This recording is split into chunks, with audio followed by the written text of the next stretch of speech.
Shalom. Giving all praises to the Heavenly Father, Yahweh, Bahasham, Yahweh Shai, Bahasham, Rachakodash.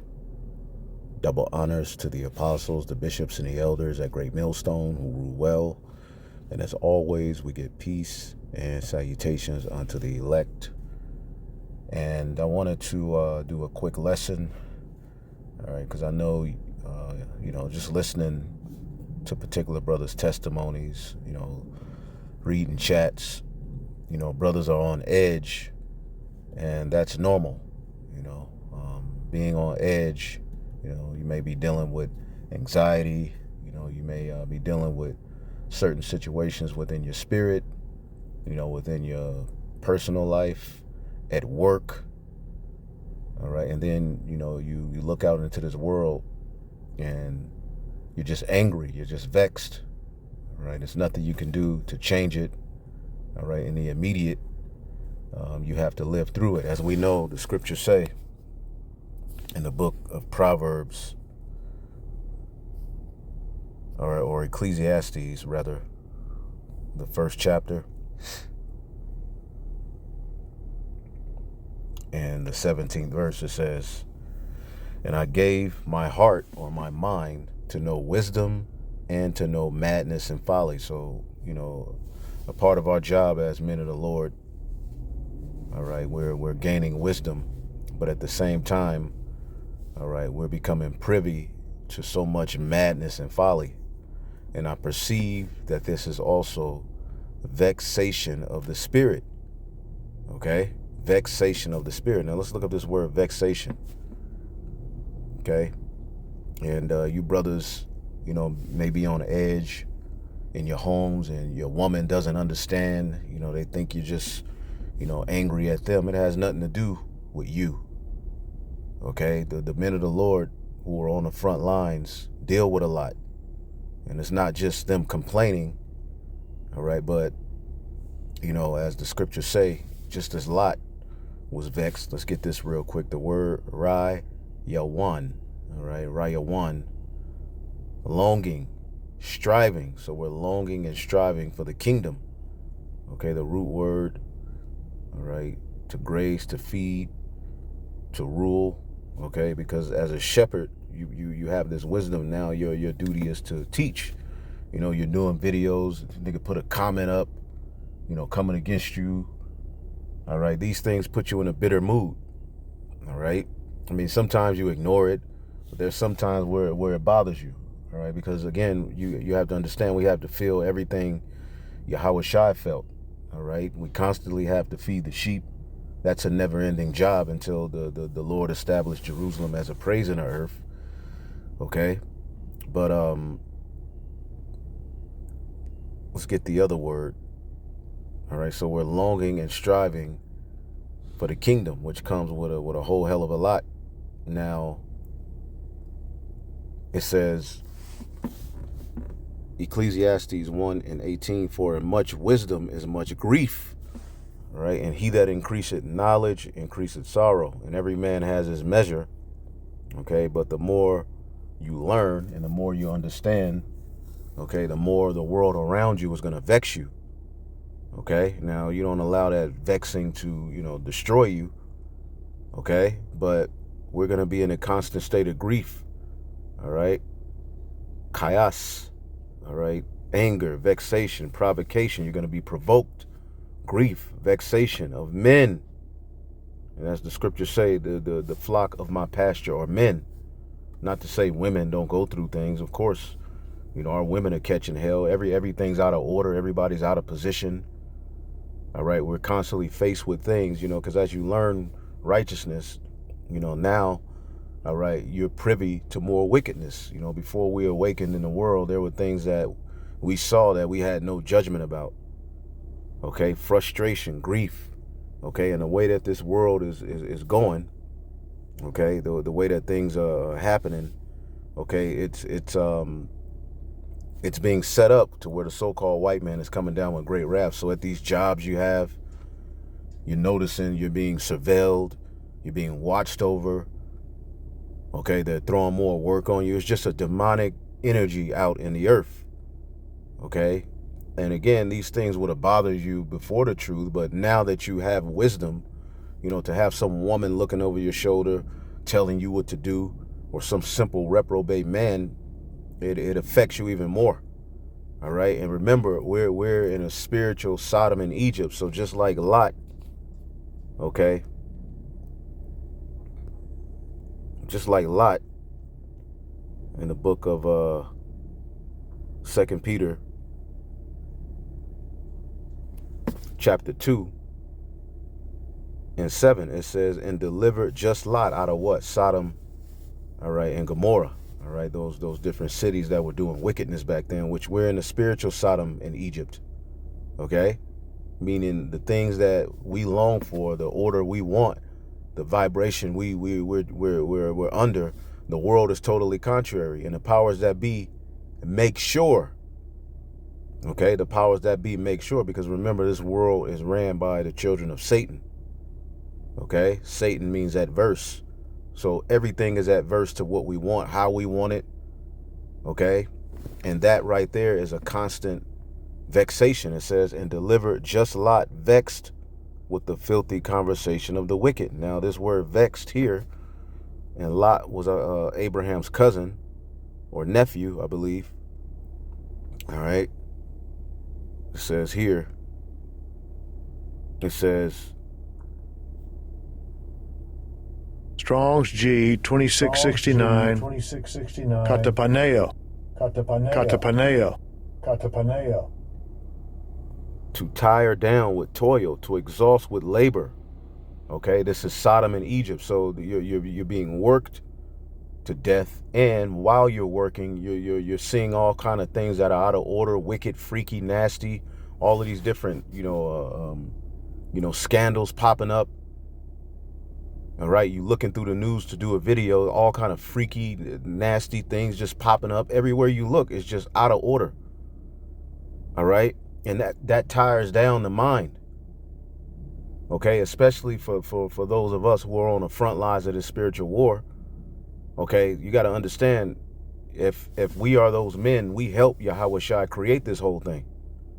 So to see our creation out of order, to us, it makes us that much more frustrated. And some people don't understand that. Even some people who, believe, okay, or your woman, they're not gonna understand how you feel, what you're going through. Okay, they're gonna look at it as, we all in hell, we all going through this, we all going through that. Okay, but you will never feel it the way that the men of the Lord feel it. Okay. However, we all are in hell. To tire down with toil, to exhaust with labor, to afflict, to oppress with evils, to make trouble for, to treat roughly, man. And this world, as we're living in Babylon the Great. Okay, let's read this again. 2 Peter 2 and 7, and delivered just Lot vexed with the filthy conversation of the wicked. Okay. NLT, but God also rescued Lot out of Sodom because he was righteous. Okay, he was one of the sons of God. He was of that righteous lineage, man. Okay. It says, because he was righteous, a righteous man who was sick of the shameful immorality of the wicked people around him, man. And everywhere you look, man.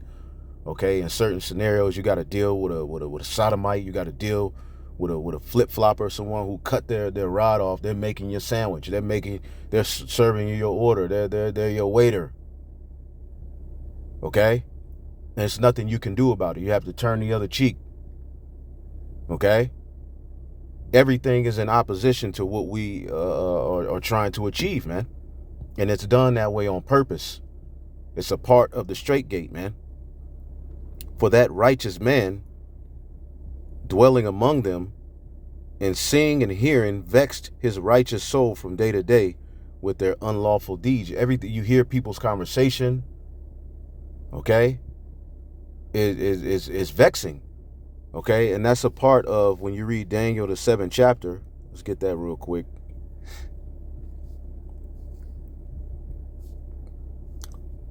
Daniel the 7th chapter and the 25th verse.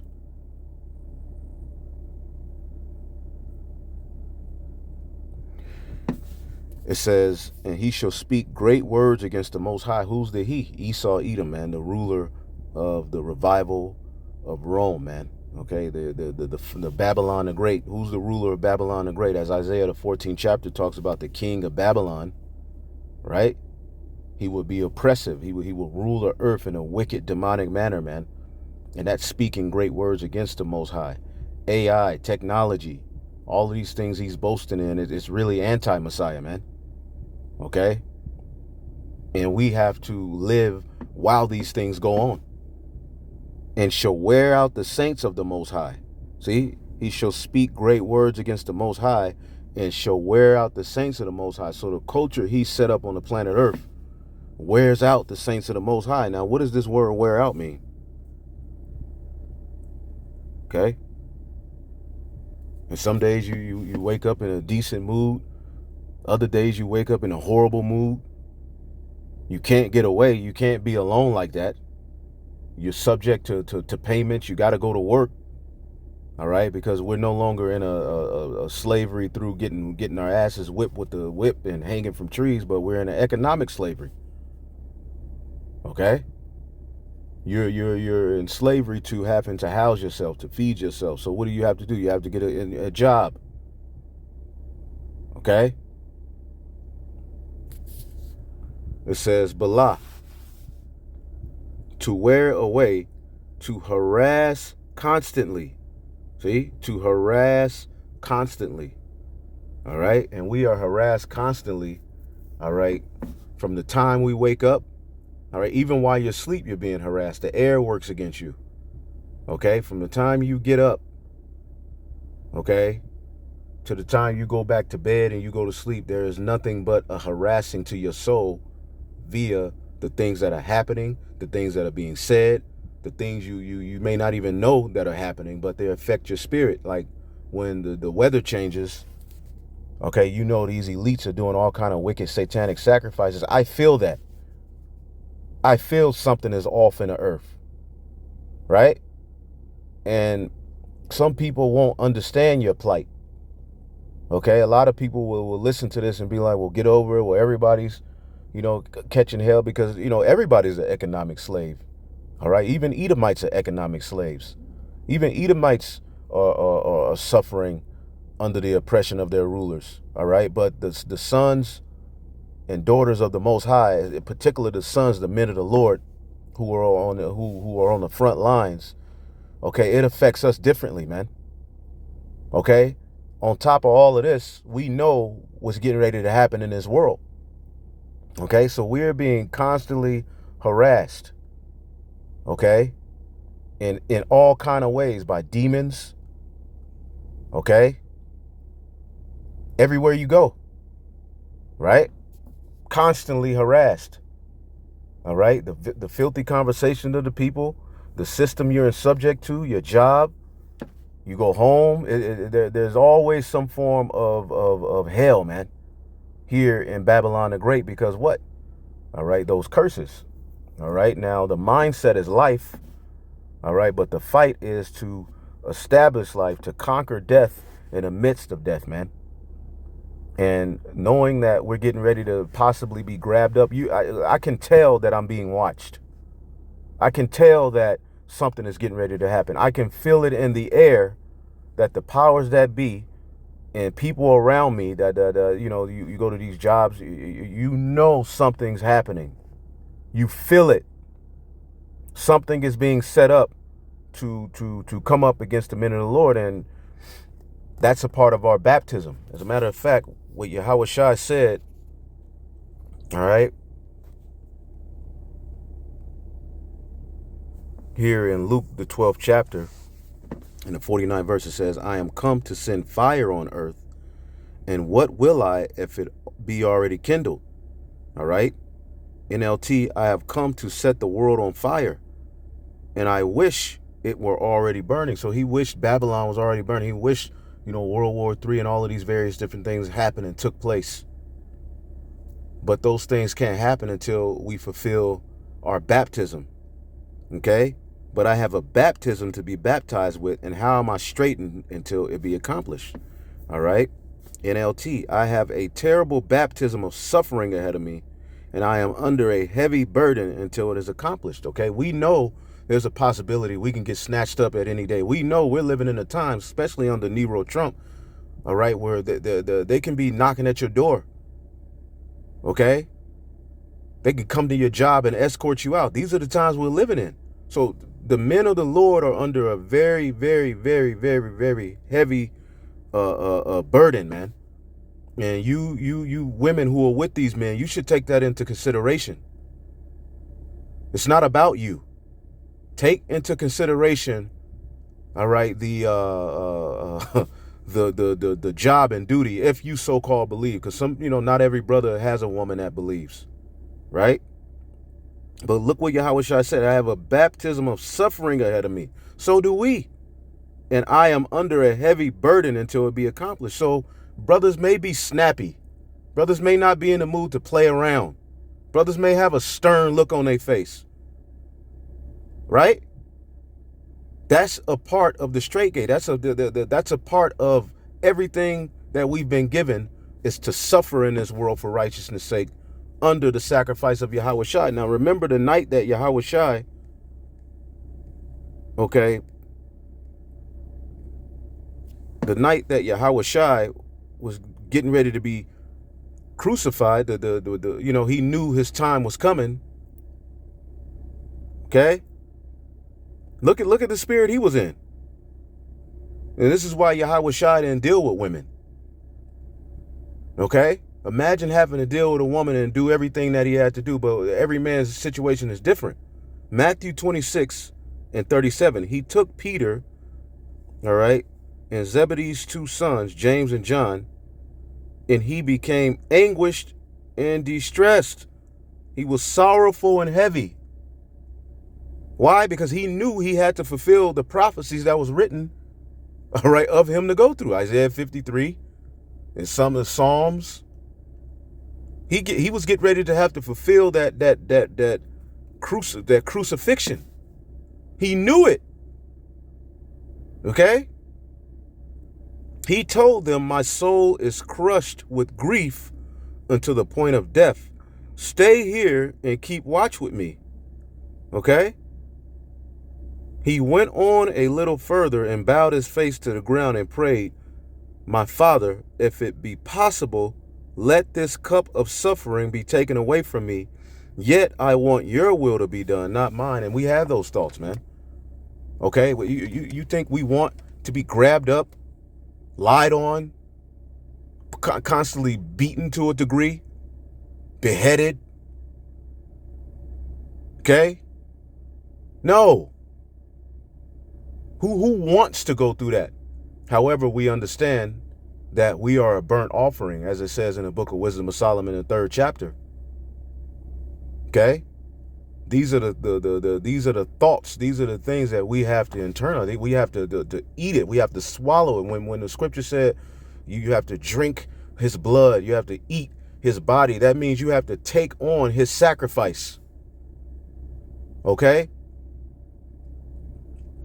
And at the same time, you still have to keep a straight face, go out to the highways and the byways, do the videos, go to work, try to keep yourself in order, in some type of shape, eat right, go to the store, get the right proper foods,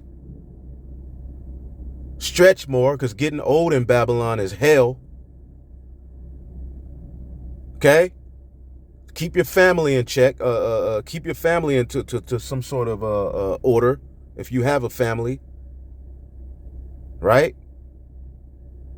Then you got to get a sleep. You very rarely get sleep, which brings more hell and stress. The older you get, you like, I got to get into bed. But it's so much happening. Sometimes you end up not getting into bed when you need to get into bed. Okay? Then you got to deal with the emotion of a woman and what she got going on. You got to raise your child. Got to tap into that. Right? So Yahushua, it came to a point where he was like, Lord, take this away from me. Sheesh, this is a lot. Right? Even he got weak. Okay? Then he returned to his disciples and found them asleep. He said to Peter, couldn't you watch with me even 1 hour? He got mad. But see, this moment was for him to go through, okay, by himself. This was his, we call it the Garden of Gethsemane moment, where there's particular things that the Lord is going to put you through. Brothers can't help you with. They can pray for you. And sometimes you get mad, prayers up, you're like, but hey, there's nothing wrong with brothers praying for you. I'm just telling you what the flesh says sometimes. You be going through so much hell, prayers up, prayers up, you roll your eyes sometimes. It's a demon, but again, you in the flesh. Yahweh Shai even suffered right here. He knew what he had to go through. He was a lamb to the slaughter, but he even had a moment where he was like, God damn, this is too much. So he cursing out his disciples. Couldn't you even watch with me for even 1 hour? Keep watch. He was on edge. He snapped on them. Okay, they dozed off, waiting on him to come back. And he come back, he see him sleep. What do you get your ass up, man? Couldn't you keep watch with me even an hour? God damn, they coming to get me, yada, yada, yada. We under persecution. Because they were under persecution at this time. It wasn't cool to be a follower of Yahweh Shai during this time period. Okay? They were being hunted. You even had a young woman tell Peter, you was with Yahweh Shai. And he was like, I don't know him, shut up. So imagine what they were going through. And here it is, you have the men of the Lord back here in America. All right, and we're going through a similar fate. We don't have to go up on the cross, but we are in some very, very interesting times, man. You got to see Israel lose their mind. And we're going to be numbered amongst all of that. A lot of these dudes is goofball sellouts. It says, keep watch and pray so that you will not give in to temptation. For the spirit is willing, but the body is weak. Okay, he getting on them. Then Yahweh Shai left the second time and prayed, my Father, if this cup cannot be taken away from me unless I drink it, your will be done. Okay? When he returned to them again, he found them sleeping, for they couldn't keep their eyes open. So he was like, damn. So he went a third time to pray, saying the same things again. So the Lord had them go to sleep because this was something that Yahweh Shai had to go through on his own. Then he came to his disciples and said, go ahead and sleep. Have your rest, but look, the time has come, the Son of Man, all right, for the Son of Man is betrayed into the hand of sinners, his own people, man. Up, okay, get up, let's be going. Look, my betrayer is here, all right, and then came Judas, his own disciple, right, his own disciple, man. Okay, to fulfill prophecy. But he understood, Yahweh Shai understood that all of these things fulfill prophecy. We grown as hell, man. And we get the 30-minute lunch. Shit's vexing, man. We vexed, man. The men of the Lord are vexed. I'm listening to brothers' conversations, understanding what certain brothers are going through. And it's like, damn. Every unique situation, every brother has a unique situation geared to his spirit, and we're still fighting. We're still edifying, man. So brothers, I know what you're going through, man. And people around you don't understand. The people at your job, they're not going to get it. Okay, people will think you crazy for thinking the things you think and being fed up with the things you fed up with. But this is our lot, and it's beautiful, man, because the reward that's going to come from this hell we catching, man, it's not even going to be comparable, man. Shalom.